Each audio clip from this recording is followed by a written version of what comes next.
রাসূল সাল্লাল্লাহু আলাইহি ওয়াসাল্লামের পথ চলাই তোমার নাজাত। যখন তুমি কাঁদো, সমাজ প্রশ্ন করে না, কিন্তু আল্লাহ রাব্বুল আলামিন জানেন তোমার চোখের প্রতিটা অশ্রুর কারণ। তুমি ভালো থাকলে মানুষ সন্দেহ করে, কিন্তু আল্লাহ সুবহানাহু ওয়া তাআলা বলেন, যখন সবাই তোমাকে ভুল বোঝে, তখন রাসূল সাল্লাল্লাহু আলাইহি ওয়াসাল্লামের জীবন মনে পড়ে। তাকেও কষ্ট দেওয়া হয়েছে, অবহেলা করা হয়েছে, কিন্তু তিনি বলেন, তোমার কাজ মানুষের নয়, আল্লাহর সন্তুষ্টি অর্জন করা। তুমি একা হলে মানুষ হাসে, কিন্তু আল্লাহ বলেন, আমি আছি তোমার সাথে, তুমি একা নও। তোমার কান্না হয়তো কেউ দেখেনি, কিন্তু আল্লাহ দেখেছে। প্রতিটি রাতের অশ্রু, প্রতিটি সেজদার প্রার্থনা।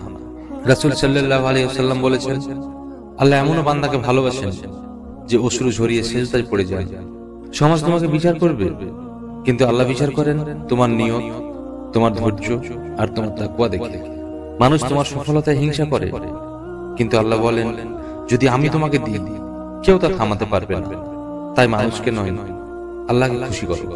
তিনি জানেন তুমি কেমন ছিলে, কতটা কষ্টে ছিলে, আর কিভাবে নিজেকে গড়ে তুলেছ। সব হারিয়ে গেলেও যদি আল্লাহ আছেন, তাহলে কিছুই হারাই নাই। আর যদি সব পাও, কিন্তু আল্লাহ ও রসুলকে হারিয়ে ফেলো, তাহলে কিছুই পাও না। তাই ফিরে এসো আল্লাহর দিকে। আল্লাহই তোমার সব, আল্লাহই তোমার আশ্রয়। রাসূল সাল্লাল্লাহু আলাইহি ওয়াসাল্লামের পথ চলাই তোমার নাজাত।